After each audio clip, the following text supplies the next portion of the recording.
ஹல்லேலூயா. சோதரம் பிரமிசை கூட உங்களை ஆண்டவர் ரட்சகருமாகிய இயேசுவின் விலையில் பெற்ற பரிசுத்த நல்ல நாமத்தில் வாழ்த்துகிறேன், வரவேற்றுக் கொள்கின்றேன். தேவ மகிமை, தேவ ஆசீர்வாதம் இப்போது நம்மோடு இருப்பதாக. ஹல்லேலூயா, ஹல்லேலூயா. சோதரம் இந்த நாளில் தேவன் நம்மை அவருடைய நன்மையினால் நிரப்பி நம்மை ஆசீர்வதிக்க தேவ சமூகத்திலே நம்மை ஒப்புக் கொடுப்போமாக. இந்த நாளிலும் கர்த்தருடைய வார்த்தையின் செய்தியின் தலையங்கம் புதிய துவக்கத்தை தேவன் உங்களுக்கு தருகிறார். ஹல்லேலூயா, ஹல்லேலூயா. ஆண்டவர் புதிய துவக்கத்தை உங்களுக்கு தருகிறார் என்கிற அந்த தலையங்கத்தின் கீழாக கர்த்தருடைய வசனத்தை இன்றைய நாளில் நாம் தியானிக்க இருக்கிறோம். ஆமென்.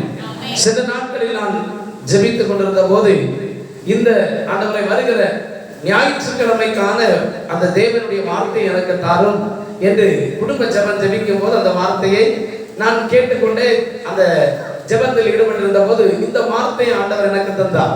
உடனடியாகவே என்னுடைய அந்த மொபைல் எடுத்து அதை எழுதி வச்சுட்டு அந்த வசனத்துக்கு நேரா திருப்பி பார்க்கிற அந்த தலைப்புக்கு ஏற்ற ஒரு வசனத்தை உடனடியாகவே ஆண்டவர் என்னுடைய கண்களுக்கு பதித்தார். ஹல்லேலூயா. ஆண்டவர் சொல்லுகிறார், ஒரு புதிய துவக்கத்தை தேவன் நமக்கு தருகிற தேவன். ஹல்லேலூயா. சில காரியங்களை நாம் நடத்தி கொண்டிருப்போம், அது சில காரியங்கள் நடக்காமல் இருக்கும். நடைபெற்றுக் கொண்டிருக்கிற காரியங்கள் நாம் நினைப்போம், இதில் இன்னும் ஒரு முன்னேற்றம், ஒரு புதிய துவக்கம் இந்த வேளையில், இந்த குடும்ப வாழ்க்கையில் அல்லது இந்த எதிர்காலத்தில் படிப்பில் நன்றாக இருக்கிறேன், ஆனால் இன்னும் ஒரு புதிய ஆரம்பம், புதிய ஒரு துவக்கம் இருந்தால் நன்றாக இருக்குமே என்றெல்லாம் நினைக்கின்றோம். சில காரியங்களிலே துவண்டு போய் நடந்து கொண்டிருந்த ஒன்று அது இழந்து போய் விட்டோம், அது ஒன்றுமில்லாமல் போய்விட்டது. இப்பொழுது நினைக்கின்றோம், என் வாழ்க்கையில் ஒரு புதிய துவக்கம் ஒன்று இருந்தால் நன்றாக இருக்கும் என்று நாம் ஆசிக்கின்றோம். இங்கே ஆண்டவர் சொல்லுகிறார், நான் உங்களுக்கு ஒரு புதிய துவக்கத்தை தருவதற்கு உங்களோடு இருக்கிறேன். ஹல்லேலூயா. ஆண்டவர் கொடுக்கிற இறை வார்த்தை ஏசாயா தீர்க்கதரிசியின் புத்தகம் 43ஆம் அதிகாரம் 18-19 வசனத்தை வாசிக்கலாம். ஏசாயா தீர்க்கதரிசியின் புத்தகம் 43ஆம் அதிகாரம் 18-19. முந்தினவைகளை நினைக்க வேண்டாம், பூர்வமானவைகளை சிந்திக்க வேண்டாம், இதோ நான் புதிய காரியத்தை செய்கிறேன். ஆமென். ஹல்லேலூயா. ஆண்டவர் சொல்லுகிறார், நீ முந்தினவைகளை நினைக்க வேண்டாம், பூர்வமானவைகளை சிந்திக்க வேண்டாம். போன வருஷத்துல நான் எப்படி இருந்தேன் தெரியுமா அப்படின்னு நீ நினைக்க வேண்டாம். ஐயோ, போன வருஷத்துல நிறைய வருமானம் வந்தது, 10 வருஷத்துக்கு முன்னாடி நான் எப்படி இருந்தேன் அப்படின்னு நினைக்காத. ஆண்டவர் சொல்லுகிறார், முந்தினவைகளை நினைக்க வேண்டாம், பூர்வமானவைகளை சிந்திக்க வேண்டாம், இதோ நான் புதிய காரியத்தை செய்கிறேன். ஹல்லேலூயா. நான் நல்ல வேலையில இருந்தேன், இப்ப ஒரு வேலை வாய்ப்பே இல்லை. நல்ல வெல்த்தியான ஒரு நல்ல சரீர சுகபலத்தோட இருந்தேன், இப்ப நல்ல சுகபலன் இல்லை.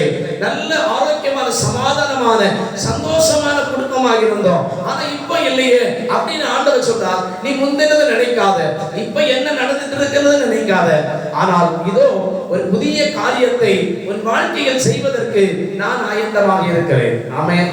கர்த்தர் சொல்லுகிறார், இதோ நான் ஒரு புதிய காரியத்தை உனக்காக செய்ய போகிறேன். ஆண்டவர் துவக்கத்தை தருகிற தேவன். எந்த இடத்தில் முடிந்தது என்று நினைக்கிறோமோ அந்த இடத்தில் ஆண்டவர் சொல்லுகிறார், நீ தொடங்குவதற்கான ஒரு அடையாளத்தை கர்த்தர் உங்களுக்கு தந்து கொண்டிருக்கிறார். ஹல்லேலூயா. எதையும் முடிப்பது ஒன்றோடு முடிந்து போகட்டும் என்று சொல்லுவது ஆண்டவருடைய சித்தம் அல்ல. நம்முடைய வாழ்க்கை இதோடு முடிய வேண்டும் என்பது சித்தம் அல்ல. நம்முடைய கல்வியிலே நாம் குறைபட்டவர்களாக இருக்க வேண்டும் என்பது தேவ சித்தம் அல்ல. நம்முடைய பொருளாதாரத்திலே நாம் குறைவுபட வேண்டும், நம்முடைய வேலையிலே குறைவுபட வேண்டும், நம்முடைய குடும்பத்திலே குறைவுபட வேண்டும் என்பது தேவ சித்தம் அல்ல. எல்லாவற்றிலும் வளர வேண்டும், எல்லாவற்றிலும் உயர வேண்டும், எல்லாவற்றிலும் நன்மையானதை தேவ பிள்ளைகள் பெற வேண்டும் என்பது தேவன் நமக்கு கொடுத்திருக்கிற சித்தமாய் இருக்கிறது. ஹல்லேலூயா. ஆண்டவர் புதியவற்றை உருவாக செய்கிற தேவன். ஒன்றுமில்லாத உலகத்தில் ஆதியில் தேவன் வானத்தையும் பூமியையும் சிருஷ்டித்தார். பூமியானது ஒழுங்கின்மையும் வெறுமையுமாய் இருந்தது. அந்த ஒழுங்கின்மையா இருந்தது, வெறுமையா இருந்தது. ஆண்டவர் ஜீவன்களை பெருக பண்ணினார், தாவரங்களை பெருக பண்ணினார், மனிதனை கொண்டு வந்தார், இருளாய் இருந்த இடத்தில் ஒரு வெளிச்சத்தை கொண்டு வந்தார். அல்லேலூயா. இன்னைக்கு ஆண்டவர் சொல்லுகிறார், உன் வாழ்க்கையும் ஒழுங்கின்மையும் வெறுமையுமாய் இருக்கலாம், ஆனால் ஆண்டவர் சொல்லுகிறார், இதோ உன் வாழ்க்கையிலே ஒரு புதிய துவக்கத்தை தந்து கர்த்தர் உன்னை ஆசீர்வதிப்பார். ஆமென். எந்த இடத்தில் இருள் இருள் இருந்ததோ ஆண்டவர் இயேசு தேவன் வந்தபோது அந்த இடம் வெளிச்சமாய் மாறினது. அல்லேலூயா. இருள் விலகட்டும், வெளிச்சம் உண்டாக கடவது என்று சொன்னார். வெளிச்சம் உண்டானது. ஒரு புதிய துவக்கத்தை ஆண்டவர் ஒவ்வொரு மனித வாழ்க்கையிலும் தருவதற்கு தேவன் ஆயத்தமாக இருக்கிறார். ஆமென். அல்லேலூயா. என்னுடைய வேலை, இந்த வேலை சரியில்லை, ஒரு வேலை வேணும் ஆண்டவரே. இந்த படிப்பு நான் படிச்சுட்டு இருக்கிற நல்ல ஞானத்தை தாங்க ஆண்டவரே. என் குடும்ப வாழ்க்கையில எனக்கு இருக்கிற இப்போது இருக்கிறதான வெல்த், என்னுடைய செல்வங்கள் போதாத ஆண்டவரே. ஒரு புதிய துவக்கத்தை, புதிய ஆரம்பத்தை, புதிய நல் வாழ்க்கையை எனக்கு தாரும் என்று நாம் எதிர்பார்த்து கொண்டிருக்கிறோம். அல்லேலூயா. ஆண்டவர் நம் ஒவ்வொருவருக்கும் சொல்லுகிறார், உனக்கென்று என்ன திட்டத்தை நான் வைத்திருக்கிறேனோ அந்த துவக்கத்தை நான் உனக்கென்று ஆரம்பிப்பேன். அல்லேலூயா. எல்லா நிலையிலும் ஒன்றை துவங்கும் போதுதான் எல்லாரையும் சந்தோஷமா கூப்பிடுவோம். ஒரு வீடை பிரதிஷ்டை பண்ண போறோம், அந்த வீட்டுல நம்ம குடியேற போறோம்னா எல்லாரையும் சந்தோஷமா நம்ம கூப்பிடுவோம். அல்லது ஒரு தொழிலை தொடங்க போறோம்னா எல்லாரையும் சந்தோஷமா கூப்பிடுவோம். ஒரு பிள்ளைய, ஒரு திருமண காரியமா இருக்கட்டும், எந்த காரியமா, ஒரு குடும்ப வாழ்க்கையை ஆரம்பிக்க போகிற நிலைமையிலே சந்தோஷமா எல்லாரையும் அழைப்போம். ஆனா துக்ககரமான நிகழ்வு நடக்கும்போது யாரையும் சந்தோஷமா நம்ம அழைக்கிறதே இல்லை. ஆனா இன்னைக்கு ஆண்டவர் நமக்கு சொல்லுகிறார், இந்த உலகத்தில் மனிதர்களை நாம் அழைக்கின்ற அந்த புதிய காரிய துவக்கங்கள் சில வேளைகளில் நம்முடைய வாழ்க்கை நடைபெறாமலே இருக்கலாம். சில வீடுகள்ல, குடும்பத்துல பாத்தீங்கன்னா நல்ல காரியங்கள் நடந்துட்டே, அல்லேலூயா அல்லேலூயா, அடிக்கடி பார்த்தா பாட்டு சத்தம் கேட்கும். அடிக்கடி பார்த்தா நிறைய பேர் வந்து போயிட்டு இருப்பாங்க. நம்ம பக்கத்துல இருந்து பார்ப்போம், என் வீட்டுல இது வரைக்கும் ஒரு பாட்டு சத்தம் கேட்கணும்னு நினைக்கிறோம், ஆனா இன்னும் கேட்கலையே. நிறைய விஷயங்கள் என் வாழ்க்கையிலே நடக்கணும், அவங்களுக்கு நடக்கிறவங்க நடக்கும்னு நினைக்கிறேன், ஆனா நடக்கலையே. பட் ஆண்டவர் இன்றைக்கு நமக்கு சொல்லுகிறார், எல்லாவற்றிலும் ஒரு புதிய துவக்கத்தை தேவன் நமக்கு தர விரும்புகிறார். அல்லேலூயா. அதைத்தான் ஆண்டவர் சொன்னார், உன் வழிகளெல்லாம் அவரை நினைத்துக் கொள். அல்லேலூயா. அப்பொழுது அவர் உன் பாதையை செவ்வைப்படுத்துவார். நம்முடைய வழிகள் எல்லாம் ஆண்டவரை நினைக்கின்ற போது, ஆண்டவர் மீது பற்றுள்ள விசுவாசத்தோடு நாம் வாழ்கிற போது, ஆண்டவருடைய கரத்தை பிடித்து நாம் நடக்கின்ற போது, ஒவ்வொரு நாளும் தேவ சித்தத்தின்படி நாம் வாழுகின்ற போது, ஆண்டவர் சொல்லுகிறார், உனக்கென்று வைத்திருக்கிற ஒரு புதிய திட்டத்தை கர்த்தர் உங்களுக்கு என்று தருவார். அல்லேலூயா. எந்த இடத்தில் விழுந்தோமோ தலையை நிமிர செய்வார். ஆமென். அவமானப்பட்ட இடத்திலே உங்களை தலை நிமிர செய்வார். எந்த இடத்தில் தோற்று போனோமோ அந்த இடத்தில் கர்த்தரை நிமிர்ந்து நிற்க செய்வார். அல்லேலூயா. துவண்டு போன இடத்திலே அநேக கரங்கள் நம்மை அரவணைப்பதற்கு இருக்காது, ஆனால் இயேசுவின் கரம் உங்களை தேற்றுவதற்காக உங்களோடு இருக்கிறது. ஆமென். அல்லேலூயா. வேதாகமத்தில் நாம் வாசிக்கிற போது ஒரு அழகான குடும்பத்தின் நிலை எப்படி மாறினது என்று சொன்னால், ரூத்தின் புஸ்தகத்தின் சரித்திரம் நம் அனைவருக்கும் தெரிந்ததான ஒன்று. அல்லேலூயா. சொல்கிறோம். ரூத் 1ஆம் அதிகாரம் 3-4 வசனங்களை வாசிப்போமே. நகோமியின் புருஷனாகிய எலிமெலேக்கு இறந்து போனான். அவளும் அவருடைய 2 குமாரர் மாத்திரம் இருந்தார்கள்.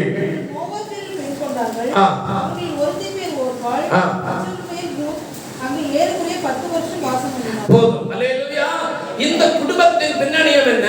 பெத்லகேம் அப்பத்தின் வீடு என்கிற இடத்திலிருந்து இப்பொழுது வேறொரு ஊருக்கு போயிட்டாங்க. நடக்கிறது என்ன தெரியுமா? இந்த நகோமியின் புருஷனாகிய எலிமெலேக்கு கொஞ்ச நாள்லயே இறந்து போயிடுறாரு. கணவனோடு 2 குமாரரோடு அந்த தேசத்துக்கு போனாங்க. இப்போ அந்த கணவர் இறந்து போயிடுறாரு.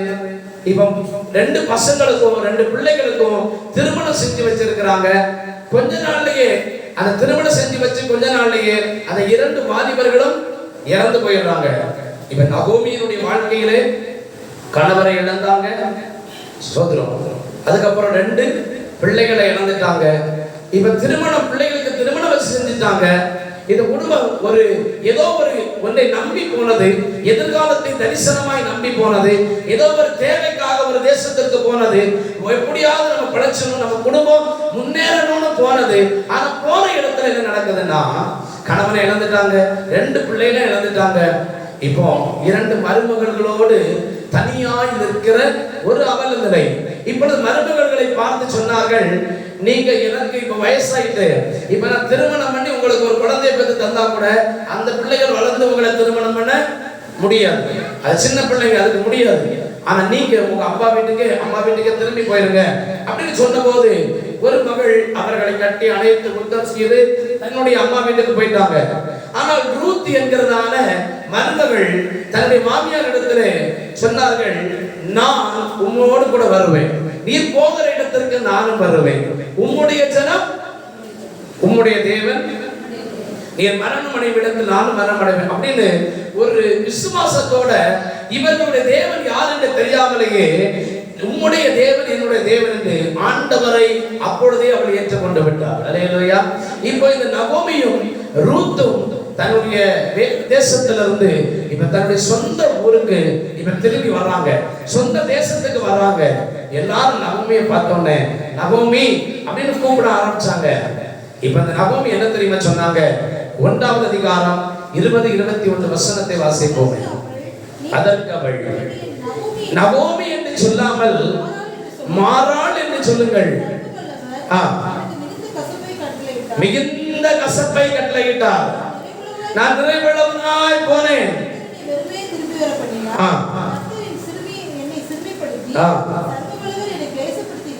என்னை நகோமின்னு கூட கூப்பிடாதுங்க அப்படின்ட்டாங்க. என் பேரை சொல்லி கூப்பிடாதுங்க, என் வாழ்க்கை துக்கம் நிறைந்த வாழ்க்கை. நல்லா கவனிக்கணும், இவங்க சிவன் இறந்தது கூட பெருசா நினைச்சிருக்க மாட்டாங்க. ஆனா சின்ன வயசுல இவங்களை நம்பி வந்த 2 மருமகள்கள் வாழ்க்கை இழந்து நிற்கிறாங்க. இதை பார்த்துதான் இப்ப சொல்றாங்க, என் குடும்பம் போனாலும் பரவாயில்ல, என் பிள்ளைகளுடைய வாழ்க்கையை நான் இழந்துட்டேன், 2 மருமகளும் என் பிள்ளை இழந்து நிற்கிறாங்களே அப்படின்னு தன்னுடைய குடும்பத்தின் பின்னணியத்தை பார்த்து குடும்பத்தின் சூழ்நிலையை பார்த்து சொன்னாங்க, என்னுடைய வாழ்க்கை மிகவும் கசப்பான ஒரு வாழ்க்கை, சமாதானம் இல்லாத ஒரு வாழ்க்கை, என் மருமகளுடைய வாழ்க்கையும் அப்படித்தான் இருக்கிறது, என் சந்ததியே அழிந்து விட்டது என்று சொல்லி அவ்வளவு நிலையில் தன்னுடைய வருத்தத்தை வெளிப்படுத்தின அந்த நகோமி அப்படியே அந்த கிராமத்துல வாழ ஆரம்பிக்கிறாங்க. இந்த ரூத்தும் நினைச்சாங்க, நம்முடைய வாழ்க்கை இதோட முடிந்தது, இந்த சந்ததி இதோடு முடிந்தது, இனிமேல் ஒரு வாழ்க்கை இவர்களுக்கு கிடைக்காது என்று நினைத்த போது ஆண்டவர் ஒரு புதிய துவக்கத்தை தருகிறவர். அல்லேலூயா. இங்கே இந்த நகோமி சொன்னார்கள், எங்கள் வாழ்க்கையில் ஆண்டவர் கசப்பை கட்டளையிட்டு விட்டார், இனிமேல் எங்களுக்கு நன்மையே இல்லை, என் வாழ்க்கை கசப்பான வாழ்க்கை தான், இனி எங்கள் வாழ்க்கை எங்களோடு முடிந்து விட்டது என்று நினைத்தார்கள். ஆனால் அந்த கிராமத்திலேயே அவர்கள் குடும்பத்தின் உறவினரான போவாஸ் என்கிறதான ஒரு மனிதன், அந்த உறவு முறையால் ஒரு மனிதன் ரூத்தை திருமணம் செய்து கொள்கிறார். கர்த்தர் அவர்கள் மூலமாய் சந்ததியை ஆசீர்வதித்தார். அல்லேலூயா, அல்லேலூயா. நல்ல கவனிக்கணும், அந்த சந்ததியில தான் தாவீது வருகிறார், இயேசு கிறிஸ்து வருகிறார். இப்படிப்பட்ட ஒரு சந்ததியை பெற்றுக் கொள்வதற்கு ஒரு புதிய துவக்கத்தை ஆண்டவர் அவர்களுக்கு கொடுத்தார். அல்லேலூயா. நகோமி சொன்னார்கள், என்னை மாறா என்று கூப்பிடுங்கள், கசப்பு என் வாழ்க்கையிலே எந்த ஒரு நிம்மதியும் இல்லை. ஆனால் நீங்கள் வேதத்தில் ரூத்தின் திருமணத்திற்கு பிறகு 4வது அதிகாரம் 11-12 வசனங்களை வாசிக்கலாம். அப்பொழுது சகல ஜனங்களும் மூப்பரானவர்களும் அவனை நோக்கி, நாங்கள் சாட்சிதான், உன் வீட்டில் வருகிற மனைவியை 2 பேராகிய ராகேலை போலவும் லேயாளை போலவும் எப்பிராத்தாவிலே பாக்கியவாயிருந்து பெத்லெஹேமிலே புகழ் பெற்றிருப்பாய். இந்த பெண்ணிடத்திலே கர்த்தர் உனக்கு அருளி செய்ய போகிற சந்தாத்தினாலே உன் வீடு தாமார் யூதாவுக்கு பெற்ற பேரேஸ் வீட்டை போல. ஆமென். அல்லேலூயா. இங்க நல்ல கவனிக்கணும், ஒரு துவக்கமும் இல்லாமல் இருந்த இடத்தில் இப்பொழுது ஒரு ஆசீர்வாதத்தின் வாழ்க்கை ஆரம்பிக்கிறது. அல்லேலூயா. இதோடு 2 பேருடைய வாழ்க்கையும் முடிந்தது, முற்றுப்புள்ளி வைக்கப்பட்டது. ஆனால் ஆண்டவர் ஒரு புதிய வாழ்க்கையை கொடுத்து, ஒரு புதிய தலைமுறைகளை கொடுத்து, ஒரு புதிய துவக்கத்தை ஆண்டவர் அவர்களுக்கு கொடுத்தார். அல்லேலூயா. ஆண்டவர் இன்றைக்கு நமக்கு சொல்லுகிறார், நீங்கள் தோற்று போன இடத்தில், விழுந்து போன இடத்தில், எல்லாவற்றையும் இழந்து போன இடத்தில் இனி எனக்கு ஒரு பிகினிங், ஒரு ஆரம்பம், ஒரு துவக்கம் இருக்குமோ என்று நினைக்கின்ற இடத்தில் ஆண்டவர் இயேசு சொல்லுகிறார், நீ இயேசுவை விசுவாசித்தால், அவருடைய பாதையில் நடந்தால் உனக்கு ஒரு புதிய துவக்கத்தை தேவன் உனக்கு தருகிறார். அல்லேலூயா. புதிய ஆசீர்வாதத்தால் கர்த்தர் உன்னை நிரப்புகிறார். அல்லேலூயா. இன்னைக்கு அந்த ரூத் மாதிரி உம்முடைய ஆண்டவரே, நீர்தான் என்னுடைய தேவன், உம்மை நம்பி வந்திருக்கிறேன், எனக்கு என்று ஒரு புதிய துவக்கத்தை தாரும். ஆமென். என்னுடைய வாழ்க்கையில் ஒரு நியூ பிகினிங், ஒரு ஆரம்பம் எனக்கு வேண்டும் ஆண்டவரே. எல்லாம் முடிஞ்சு நினைக்கிறோம், பட் நியூ பிகினிங், ஒரு புதிய ஆரம்பத்தை தேவன் உங்களுக்கு கட்டளையிட போகிறார். அல்லேலூயா, அல்லேலூயா. தோல்வியை பார்த்து தூண்ட விடக்கூடாது, கஷ்டத்தை பார்த்து கலங்கிடக்கூடாது, வாழ்க்கையில வர இழப்பை பார்த்து ஓடிடக்கூடாது. இயேசு என்னோடு இருக்கிறபடியால் வாழ்விலும் தாழ்விலும் பசியா இருக்கிற நிலையிலும் உயர்விலும் தேவன் என்னை நடத்துவார். அல்லேலூயா. ஒரு புதிய ஆரம்பம், புதிய துவக்கம். ஆகாது என்று தள்ளின கல்லே சத்தமா சொல்லலாமே, மூளைக்கு தலைக்கல்லாயிற்று, இது கர்த்தரால ஆயிற்று. அது நம்முடைய கண்களுக்கு ஆச்சரியமா இருக்கிறது. ஆமென். இந்த பிள்ளையா, இந்த சந்ததியா அப்படிங்கிற அளவுக்கு கர்த்தர் உங்களை உயர்த்துவார். ஆமென். உன் வழிகள் எல்லாம் அவரை நினைத்துக்கொள். அல்லேலூயா. முந்தினதை நினைக்காத. நான் எல்லாம் ஐயோ இப்படி எல்லாம் இருக்க முடியுமா, அப்படி எல்லாம் இருந்தாமே, இல்ல அவங்க தான் இப்படி இருப்பாங்க. இல்ல, இயேசு உலகத்தில் இருப்பவனிலும் உங்களில் இருக்கிற இயேசு பெரியவனாக உங்களோடு இருக்கிறபடியால் உலகத்தின் மனிதனுடைய வெல்த்தையோ உலகத்தின் மனிதனுடைய ஆஸ்தி ஐஸ்வர்யத்தை நம்பாதிருங்கள். இயேசு உங்களோடு இருந்தால் அவன் பணத்தால் சாதிக்கிறதை ஆண்டவர் உங்களுக்கு சாதித்து தருவார். அல்லேலூயா, அல்லேலூயா. புதிய ஆரம்பம். ஆண்டவரே, எனக்கு என்று ஒரு புதிய ஆரம்பம் எனக்கு தேவை. ஆரம்பிச்சுட்டு மட்டும் விடுங்க. சில நேரத்துல நம்ம சொல்லுவோம், ஆரம்பிச்சு மட்டும் விட்டுருங்க, மீதியை நாங்க பார்த்துடுறோம். அந்த ஆரம்பம் எங்க போய் துவங்குறதுன்னு தெரியாம தான் ஓடிட்டு இருக்கிறாரு நிறைய பேர். ஆரம்பிச்சு மட்டும் விடுங்க, நாங்க பாடிடுவோம். ஆரம்பிச்சு மட்டும் விடுங்க, அதை நாங்க கொஞ்சம் உதவி பண்ணுங்க. ஒரு கம்பெனிய, ஒரு வேலைய ஆரம்பிச்சு மட்டும் தாங்க, நாங்க நடத்திடுறோம். இதை கத்து மட்டும் தாங்க, நாங்க நடத்திடுறோம். அந்த ஆரம்பம், துவக்கத்தை துவங்குவதுதான் யார் என்று தெரியாமல் ஓடுகிறோம். யார் என்னுடைய வாழ்க்கையில் விளக்கேற்றி அந்த முதல்ல பத்த வைக்கிறது யாரு அப்படிங்கிறதானே, அது யார் அப்படிங்கிறது தான். அந்த கேள்விக்குறியோடு இருக்கிற போது ஆண்டவர் இயேசு சொல்லுகிறார், நானே உலகத்திற்கு வழியாக இருக்கிறேன். ஆமென். அல்லேலூயா. நம்ம மனுஷனை, ஒரு பத்தி குச்சியை பத்த வைக்கிற மனுஷனை நம்ம நம்புறோம். ஒரு தீப்பெட்டி எடுத்து ஒரு பத்தி குச்சியை பத்த வச்சு வெளிச்சம் தர மனுஷனை நம்புறோம். ஆனா இயேசப்பா உங்களுக்கு சொல்றாரு, நான் உலகத்துக்கே ஒளியா இருக்கேன். அல்லேலூயா. உன் வாழ்வுக்கு ஒளியாக இருக்கிறேன், உன் உள்ளத்திற்கு ஒளியாக இருக்கிறேன், உன் எதிர்காலத்திற்கு ஒளியாக இருக்கிறேன். உன் வாழ்வில் நீ உயர்வதற்கு நான் உனக்கு ஒளியாக இருக்கிறபடியால் இருளாய் இருந்த இடத்திலே இயேசு உன் வாழ்க்கையில் வருகிற போது ஒரு புதிய துவக்கம், ஒரு புதிய வாசல், ஒரு புதிய பாதை உங்களுக்கு என்று வருவார். அல்லேலூயா, அல்லேலூயா. இதுவரையிலும் நம்முடைய கண்களுக்கு தெரியவில்லை, ஆனால் இயேசு உங்களுக்குள் வந்தால், இயேசுவின் வெளிச்சம் உங்களுக்குள் வந்தால், அந்த அடைபெற்ற வாசல்களை, தடைபெற்ற காரியங்களை நீங்கள் உங்கள் கண்களால் காண்பதற்கு கர்த்தர் உதவி செய்வார். அல்லேலூயா. உன் கண்களை ஏறெடுத்து பார், சிலுவையில் தொங்கின இயேசுவை ஏறெடுத்து பார். அவர் உனக்காக சிந்தின இரத்தத்தினால் ஒரு புதிய மீட்பை தர விரும்புகிறார். அல்லேலூயா, அல்லேலூயா. நம்ம எல்லாரும் பழங்களை சாப்பிடுறோம். எக்ஸாம்பிளுக்கு நம்ம கண்ணுக்குள்ளேயே மாமரம் இருக்கிறது. இந்த மாம்பழத்தை சாப்பிடுறோம். பழத்தை அழகா ருசியா பழத்தை சாப்பிட்டுட்டு அதுல இருக்கிறதான விதை, அதுல வர்றதான சாப்பிட்டு வருகிற விதைய எப்பவாவது ஒரு வாட்டி தான் என்ன செய்யறோம், பத்திரமா வச்சு மறுபடியும் மண்ணுல ஒரு விதையா நடுறோம். ஆனா மற்ற நேரங்கள் என்ன பண்ணிடுறோம்னா, அழகா சாப்பிட்டு ருசியா சாப்பிட்டு தூக்கி ஒத்த எரி ரோட்லயோ காட்டுலயோ எங்கேயாவது அவ்வளவு நேரம் ருசிச்சு சாப்பிட்டு அந்த விதை என்ன பண்ணிடுறோம்னா தூக்கி போட்டுடுறோம். தூக்கி போடும்போது விதை விழுந்த உடனே விதை நான் என்ன தெரியுமா நினைக்கிறேன், விதை நினைக்கிறது, என்னாலதான் நீ இவ்வளவு பெரிய அழகான பழத்தை நீ இப்ப சாப்பிட்ட. மாம்பழத்தை சாப்பிட்டு விதையை தூக்கி போடுறோம் பார்த்தீங்களா, இந்த விதை நினைக்கிறது, நீ என்னை தூக்கி போடுற, ஆனா என்னாலதான் நீ இன்னைக்கு இவ்வளவு பெரிய பழத்தை சாப்பிட்டு இருக்கிற.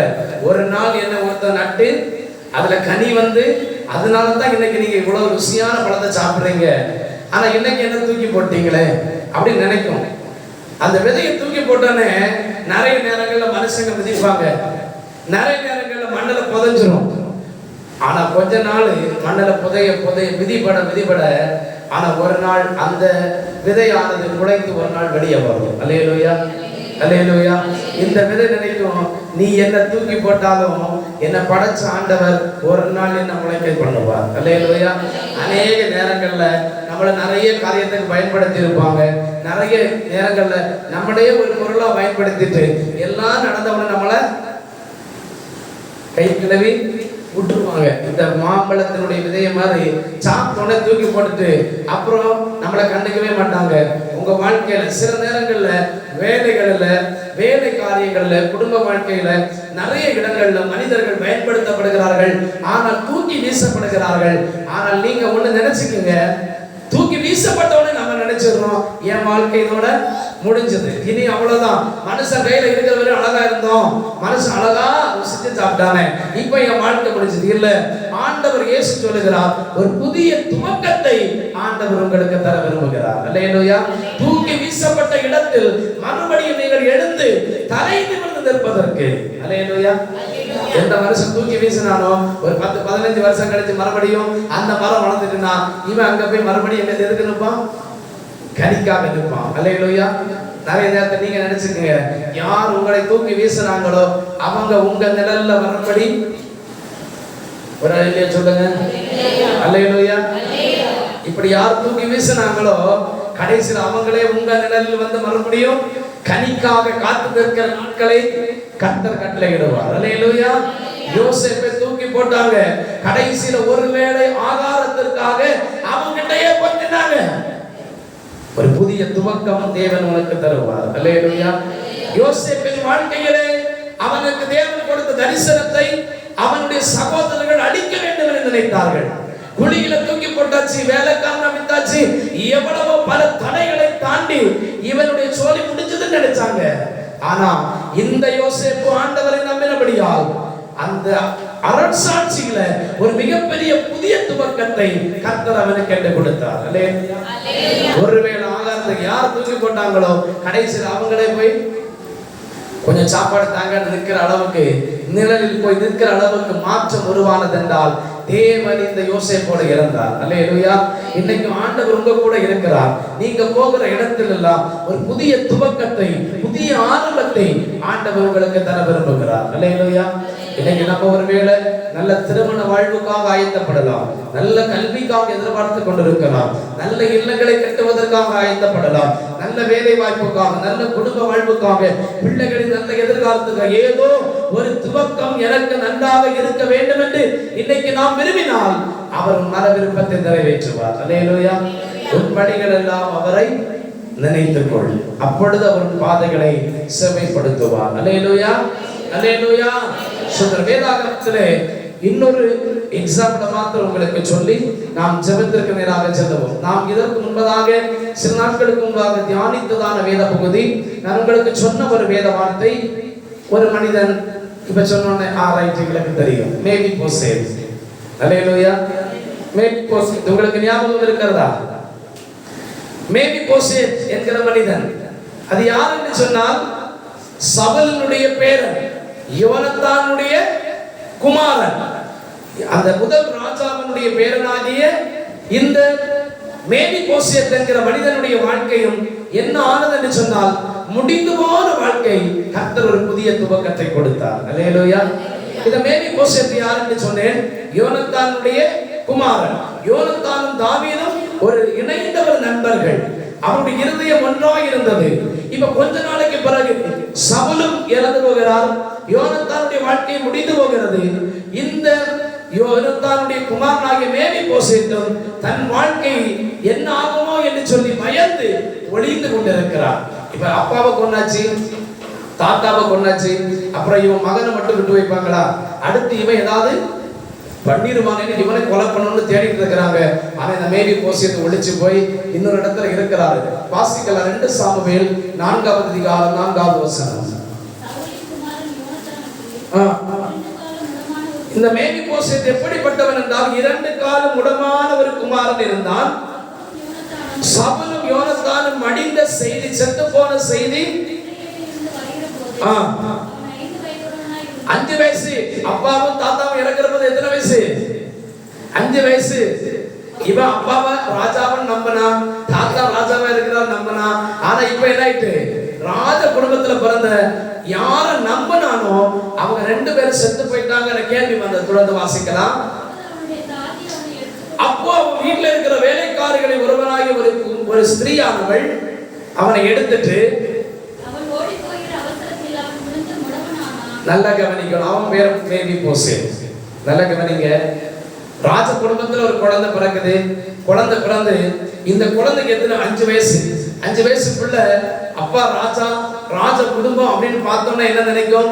வருங்காலத்துல நானும் ஒரு ராஜாவா, ஒரு மிகப்பெரிய மனிதனா இந்த குடும்பத்துல நான் வருவேன், இந்த குடும்பத்துல ஒரு மிகப்பெரிய ராஜாவா நான் உயருவேன், எனக்கும் இப்படி ஒரு ஸ்தானம் கிடைக்கும் அப்படின்னு ஆசைப்பட்ட பிள்ளை யாரு? இந்த மேவிபோசேத். அல்லேலூயா, அல்லேலூயா. எல்லாரும் இணைந்து அல்லேலூயா. தகப்பனையும் தாத்தாவை பார்த்து ராஜ்யத்தை பார்த்து இவன் 5 வயசு பிள்ளை பார்த்தாலே தெரியும், சின்ன வயசுல அது நினைக்கும் இவங்கள மாதிரி நானும் வரணும் அப்படின்னு கனவோடு இருந்த ஒரு பிள்ளை இந்த மேவிபோசேத். ஆனால் தகப்பன் இறந்து விட்டார், தாத்தாவும் இறந்துட்டாரு. இந்த வேலைக்காரி இந்த செய்தியை கேட்ட உடனே அடுத்து இந்த பிள்ளைய தான் கொலை பண்ணுவாங்க அப்படி நினைச்சு தூக்கிட்டு ஓடும் போது தடுக்கி கீழே விழுந்ததுங்க. இந்த பிள்ளைக்கு 2 காலும் உடைஞ்சு போச்சு, முடவன் ஆயிட்டான். அந்த காலை சரி பண்ணவே முடியல. இப்போ கால் நல்லா இருந்தா கூட வளர்ந்த பிறகு யுத்தம் பண்ணியாது ஒரு ராஜாவா மாறிடலாம், அதுக்கு வாய்ப்பும் இல்லை. வாழ்க்கை எல்லாவற்றிலும் ஒரு தோல்வியாகவே முடிந்தது. வாழ்க்கையில் ராஜாவினுடைய அந்த இடத்தில் உட்கார்ந்து ராஜ அரண்மனையில உட்காரக்கூடிய வாய்ப்பை இந்த பிள்ளை இழந்து போனான். வாழ்க்கையே முடிஞ்சதுன்னு நினைச்சான். ஆனா காலம் வந்தது. நீங்க வாசிக்கலாம்.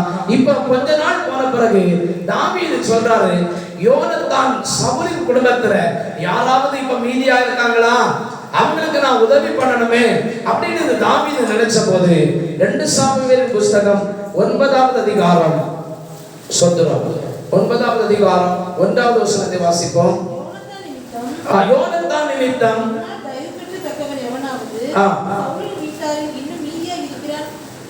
என்று தாவீது கேட்டான். அப்பொழுது சவுலின் வீட்டு வேலைக்காரனாகிய சீபா என்னும் வேறொருவனை தாவீதிடத்தில் அழைத்து வந்தார்கள். ராஜா அவனை பார்த்து, நீதானா சீபா என்று கேட்டான். போதும். அல்லேலூயா. எல்லாம் கவனிக்கணும். 7வது வசனத்தை வாசிப்போம். தாவீது மேவிபோசேத்தை பார்த்து, நீ பயப்படாதே, யோனத்தான் நிமித்தம் உனக்கு தயவு செய்து சவுலின் நிலங்களை எல்லாம் உன் தகப்பனாகிய சவுலுடைய நிலங்களை எல்லாம் உனக்கு திரும்ப கொடுப்பேன், நீ என் பந்தியில் நித்தம் அப்பம் புசிப்பாய். கரங்களை தட்டி ஆண்டவருக்கு நன்றி செலுத்தலாமே. அல்லேலூயா. என்ன சம்பவம் உங்களுக்கு புரியுதா? இவனுடைய எல்லா ராஜ்யத்தை எல்லாம் இழந்துட்டான். அப்பாவும் தாத்தாவும் இழந்தவரை ஓடி போயிட்டான். இப்ப 2 காலும் முடவனா இருக்கிறான். இவனால ஒண்ணு முடியாது, ஒரு ஆசீர்வாதமும் இவனுக்கு இல்லை. ஆனா ஒரு காலம் வந்த போது இப்ப தாவீது இவனை கூட்டிட்டு வர சொல்றாரு. இவன் வந்தோடனே தாவீது சொன்னார், உன் தாத்தா சவுலுடைய எல்லா நிலங்களையும் நான் உனக்கு தரப்போகிறேன். ஆமென். அது மாத்திரமல்ல, நீ ஏன் அரண்மனையில ராஜா சாப்பிடுற இடத்துல உட்கார்ந்து நீ தினமும் சாப்பிடக்கூடிய ஒரு வாய்ப்பை உனக்கு தருகிறேன் என்று சொன்னார். ஆமென். தொடர்ந்து நீங்க வாசித்தீங்கன்னா தெரியும். இந்த மேவிபோசேத் சொல்லுவான், செத்த நாயை போல இருக்கிற எனக்கா இப்படிப்பட்ட ஒரு ஆசீர்வாதம். அல்லேலூயா. செத்த நாயின்னு அவனையே அவன் சொல்றான்னா அவன் எந்த அளவுக்கு தன் வாழ்க்கையிலே அவன் கஷ்டத்தை அனுபவித்திருப்பான், பல பாடுகளை அனுபவித்திருப்பான், எந்த நிலையில் மனிதர்களால் தள்ளப்பட்டிருப்பான், ஒரு நன்மையும் இல்லாத போது இப்பொழுது சொல்லுகிறான், செத்த நாயை போல இருந்த எனக்கு, மனிதர்களால் புறக்கணிக்கப்பட்ட எனக்கு இப்பொழுது நிலங்களை எல்லாம் திரும்ப கொடுத்து ராஜாவின் பந்தியில உட்கார்ந்து சாப்பிடக்கூடிய ஒரு புதிய துவக்கத்தை தேவன் கொடுத்தார். அல்லேலூயா. இன்னைக்கு நம்முடைய வாழ்க்கையிலும் எல்லாமே முடிந்து போனது. அவங்க காலத்துல நல்லா இருந்தாங்க, இவங்க காலத்துல நல்லா இருந்தாங்க, என் வாழ்க்கை இப்படி இருக்கிறது அப்படின்னு ஒருவேளை நம்ம நினைச்சிட்டு இருந்தா கர்த்தர் சொல்லுகிறார், உங்களுக்கு என்று ஒரு துவக்கத்தை தேவன் தர போகிறார். அல்லேலூயா. எப்படி 2 காலும் உணவனாகி கால் இருந்தா பிழைச்சலாம் நினைச்சா அதுவும் போச்சு, குடும்ப பாரம்பரியம் போனது, சொத்துக்கள் போனது, எல்லாம் போய் தவித்து நின்ற மனிதனுக்கு காலம் நிறைவேறின போதோ இழந்து போனதையும் அந்த ராஜ அரண்மனையிலிருந்து உட்கார்ந்து சாப்பிடுற ஒரு வாய்ப்பையும் கர்த்தர் அவனுக்கு கொடுத்தார். ஆமென். இன்னைக்கு உங்களுக்கும் தேவன் நீங்கள் உயர வேண்டிய உயர்வை தேவன் உங்களுக்கு தரப்போகிறார். நீங்கள் எதிர்பார்க்கிற வேலையை, குடும்ப வாழ்க்கையை, நல்ல எதிர்காலத்தை, இல்லங்களை, நல்ல வாழ்வை ஆண்டவர் உங்களுக்கு தர விரும்புகிறார். அல்லேலூயா. ஆண்டவர் சொன்னார். ஸ்தோத்திரம். எசேக்கியேல் 17ஆம் அதிகாரம் 24ஆம் வசனத்தை வாசிப்போம். அப்படியே கர்த்தராகிய நான் உயர்ந்த விருட்சத்தை தாழ்த்தி தாழ்ந்த விருட்சத்தை உயர்த்தினேன் என்றும் நான் பச்சையான விருட்சத்தை பட்டு போக பண்ணி பட்டு போன விருட்சத்தை தலைக்க பண்ணுவேன். அல்லேலூயா. அல்லேலூயா. பட்டு போனதை நம்ம என்ன செய்வோம்? இனிமே இது வராதுன்னு பிடிக்கி போட்டுருவோம். ஆனா ஆண்டவர் என்ன சொல்றாருன்னா, பட்டு போனதை திரும்ப தலைக்க செய்வேன். அல்லேலூயா. பட்டு போனதுன்னா காஞ்சி போயிட்டு அது ஒண்ணுக்கு பிரயோஜனம் இல்லை அப்படின்னு ஒதுக்கினத ஆண்டவர் சொல்றாரு. மனுஷன் ஒண்ணு ஒதுக்கலாம், நீ பிரயோஜனம் இல்லாதவன்னு சொன்னா ஏசப்பா சொல்றாரு, பட்டு போனதை திரும்ப நான் தலைக்க செய்வேன். அல்லேலூயா. ஏசப்பா கேளுங்க, இன்னைக்கு ஜெபம் பண்ணும்போது, ஆண்டவரே என் வாழ்க்கையில இந்த சில காரியங்கள்ல என்னென்ன காரியத்துல நீங்க பட்டு போனோம், இன்னும் நான் வளரல, இன்னும் தலைக்கல நினைக்கிறீங்களோ, ஏசப்பா இந்த காரியத்துல பட்டு போன ஒரு அனுபவம் இருக்கிறது, என்னை நீர் தலைக்க செய்யும். அல்லேலூயா. துளிர்விட செய்யும். என்னையும் ஒரு புதிய ஒரு துவக்கத்தை ஆரம்பத்தை தந்து என்னை வளர செய்யும் என்று கேட்கலாம். சங்கீதக்காரனாகிய தாவீது சொன்னார், என் சத்துருக்களுக்கு முன்பாக பந்தி ஆயத்தப்படுத்தி என் தலையை எண்ணெயால் அபிஷேகம் பண்ணுகிறேன். ஆமென். சத்துருக்களுக்கு முன்பாக உங்களுக்கு ஒரு புதிய ஒரு பந்தியை கர்த்தர் தரப்போகிறார். அல்லேலூயா. உங்கள் தலை உயர்த்தப்படும், உங்கள் வாழ்வு உயர்த்தப்படும். இந்த ஜெப வேளையில் ஆண்டவரே, என் வாழ்க்கையிலே நான் ஒரு புதிய துவக்கத்தை எதெல்லாம் நீங்கள் எதிர்பார்க்கிறீர்களோ அந்த துவக்கத்தை தேவனிடத்தில் சொல்லுங்க. ஆண்டவரே எனக்கு ஆரம்பிச்சு விடுங்க. ஆண்டவரே ஆரம்பிச்சு தந்தீங்கன்னா உங்க பலத்தோட நான் இதை செய்வேன். அல்லேலூயா. உனக்கு இருக்கிற பலத்தோட போ, உன்னை அனுப்புகிறவர் நான் அல்லவா என்று கர்த்தர் உங்களுக்கு வாக்கு கொடுக்கிறார். அல்லேலூயா. முன்னவைகளை நினைக்க வேண்டாம், பூர்வமானவைகளை சிந்திக்க வேண்டாம். இதோ நான் ஒரு புதிய காரியத்தை செய்கிறேன். இன்னைக்கு இந்த ஜெப வேளையிலே ஏசப்பாட்ட ஒரு விஷயம் கூட உங்களை அர்ப்பணிங்க, விசுவாசத்தோடு அறிக்கை பண்ணுங்க. எனக்கும் ஒரு புதிய துவக்கத்தை எல்லாவற்றிலும் தாரும் என்று சொல்லி நம்முடைய வாழ்வை தேவனிடத்தில் ஒப்புக் கொடுப்போம்.